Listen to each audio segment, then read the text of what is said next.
हरे कृष्णा दर्शकों, स्वागत है आपका हमारे चैनल धर्म डायरी में।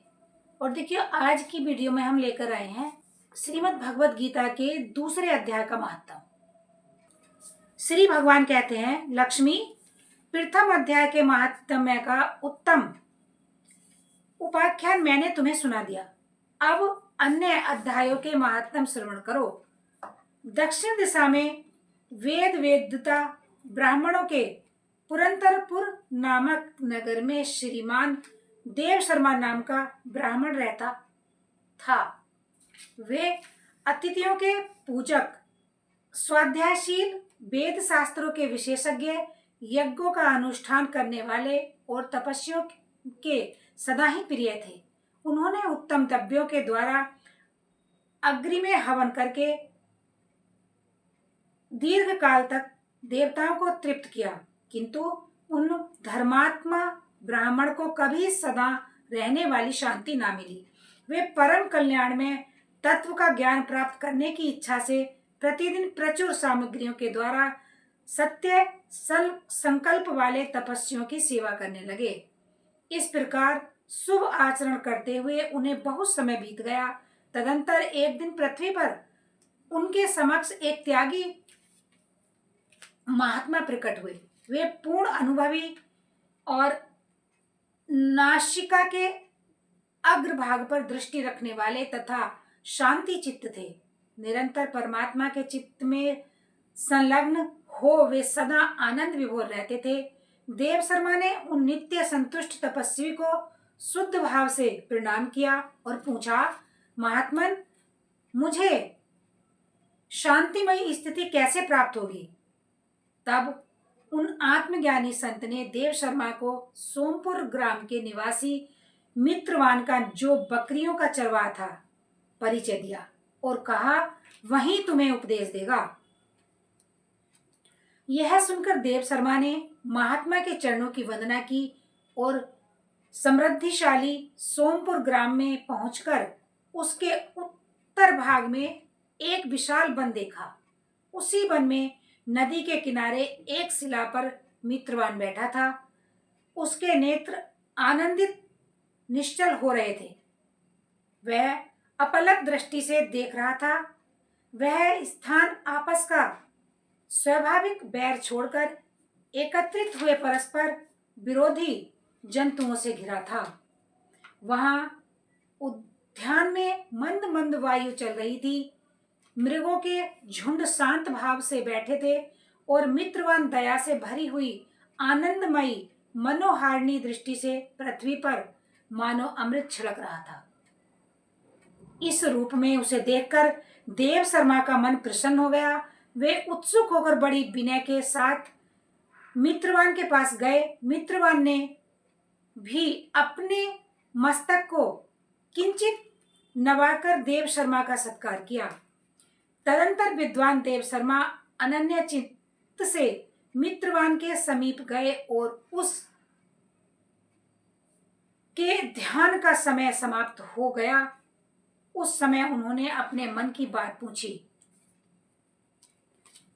महाभाग, मैं आत्मा का ज्ञान प्राप्त करना चाहता हूँ। मेरे इस मनोरथ की पूर्ति के लिए मुझे किसी ऐसे उपाय का उपदेश कीजिए जिसके द्वारा सिद्धि प्राप्त हो चुकी हो। देव शर्मा की बात सुनकर मित्रवान ने एक क्षण तक कुछ विचार किया। उसके बाद इस प्रकार कहा, विद्वान, एक समय की बात है, मैं वन के भीतर बकरियों की रक्षा कर रहा था। इतने में ही एक भयंकर व्याघ्र पर मेरी दृष्टि पड़ी, जो मानो सबको ग्रस लेना चाहता था। मैं मृत्यु से डरता था, इसलिए व्याघ्र को आते देखा, बकरियों के झुंड को आगे करके वहां से भाग चला। किंतु एक बकरी तुरंत ही सारा भय छोड़कर नदी के किनारे उस बाघ के पास बेरोक टोक चली गई। फिर तो व्याघ्र भी द्वेष छोड़कर चुपचाप खड़ा हो गया। उसे इस अवस्था में देखकर बकरी बोली, व्याघ्र, तुम्हें तो अभिष्ट भोजन प्राप्त हुआ है, मेरे शरीर से मांस निकालकर प्रेम पूर्वक खाओ ना। तुम इतनी देर से खड़े क्यों हो? तुम्हारे मन में मुझे खाने का विचार क्यों नहीं हो रहा है?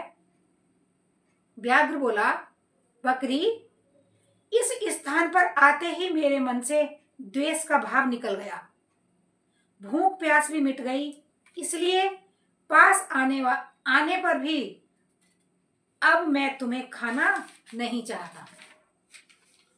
व्याघ्र यूं कहने पर बकरी बोली, न जाने मैं कैसे निर्भय हो गई हूं, इसमें क्या कारण हो सकता है? यदि तुम जानते हो तो बताओ।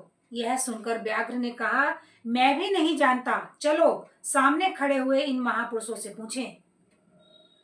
ऐसा निश्चय करके वे दोनों वहां से चल दिए। उन दोनों के स्वभाव में एक विचित्र परिवर्तन देखकर मैं बहुत विस्मय में पड़ गया था। इतने में ही उन्होंने मुझसे ही आकर प्रश्न किया। वहां वृक्ष की शाखा पर एक वानर राज था। उन दोनों के साथ मैंने भी वानर राज से पूछा। विप्रवर, मेरे पूछने पर वानर राज ने आदर पूर्वक कहा, अजापाल सुनो, इस विषय में मैं तुम्हें प्राचीन वृतांत सुनाता हूं। यह सामने वन के भीतर जो बहुत बड़ा मंदिर है, उसी की ओर देखो। इसमें ब्रह्मा जी का स्थापित किया हुआ एक शिवलिंग है। पूर्ण काल में यहाँ सुकर्मा नामक एक विद्वान महात्मा रहते थे, जो तपस्या में संलग्न होकर इस मंदिर में उपासना करते थे। वे वनों से फूलों का संग्रह कर लाते और नदी के जल में से पूजनीय भगवान शंकर को स्नान कराकर उन्हीं से उनकी पूजा किया करते थे। इस प्रकार आराधना का कार्य करते हुए सुकर्मा यहाँ निवास करते थे। बहुत समय के बाद उनके समीप किसी अतिथि का आगमन हुआ। सुकर्मा ने भोजन के लिए फल लाकर अतिथि को अर्पण किया और कहा, विद्वान, मैं केवल तत्व ज्ञान की इच्छा से भगवान शंकर की आराधना करता हूँ। आज इस आराधना का फल परिपक्व होकर मुझे मिल गया, क्योंकि इस समय आप जैसे महापुरुष ने मुझ पर अनुग्रह किया है। सुकर्मा के ये मधुर वचन सुनकर तपस्या के धनी महात्मा अतिथि को बड़ी प्रसन्नता हुई। उन्होंने एक शिला खंड पर गीता का दूसरा अध्याय लिख दिया और ब्राह्मण को उसके पाठ एवं अभ्यास के लिए आज्ञा देते हुए कहा, ब्राह्मण, इसे तुम्हारा आत्मज्ञान संबंधी मनोरथ अपने आप सफल हो जाएगा। यूं कहकर वे विद्वान तपस्वी सुकर्मा के सामने ही उनके देखते देखते अंतर्ध्यान हो गए। सुकर्मा विस्मित होकर उनके आदेश के अनुसार निरंतर गीता के द्वितीय अध्याय का अभ्यास करने लगे। तदंतर दीर्घ काल के पश्चात अंतःकरण शुद्ध होकर उन्हें आत्मज्ञान की प्राप्ति हुई। फिर वे जहां जहां गए वहां वहां तपोवन शांत हो गया। उनमें शांत, उष्ण और राग द्वेष आदि की बाधाएं दूर हो गईं। इतना ही नहीं, उन स्थानों में भूख प्यास का कष्ट भी जाता रहा तथा भय का सर्वथा आभास हो गया। यह सब द्वितीय अध्याय का जप करने वाले सुकर्मा ब्राह्मण की तपस्या का ही प्रभाव समझो। मित्रवान कहता है, वानरराज, यूं कहने पर मैं प्रसन्न पूर्वक बकरी और बाघ के साथ इस मंदिर की ओर गया। वहां जाकर शिलाखंड पर लिखे हुए गीता के द्वितीय अध्याय को मैंने देखा और पढ़ा। उसी की आवृत्ति करने से मैंने तपस्या का पार पा लिया है। अतः भद्र पुरुष, तुम भी सदा द्वितीय अध्याय की ही आवृत्ति किया करो। ऐसा करने पर मुक्ति तुमसे दूर नहीं रहेगी। श्री भगवान कहते हैं, प्रिय मित्रवान के इस प्रकार आदेश देने पर देव शर्मा ने उसका पूजन किया और उसे प्रणाम करके पुरंदरपुर की राह ली। वहां किसी देवालय में पूर्वोक्त आत्मज्ञानी महात्मा को पाकर उन्होंने यह सारा वृत्तांत निवेदक किया और सबसे पहले उन्हीं से द्वितीय अध्यायों को पढ़ा। उनसे उपदेश पाकर शुद्ध अंतःकरण वाले देव शर्मा प्रतिदिन बड़ी श्रद्धा के साथ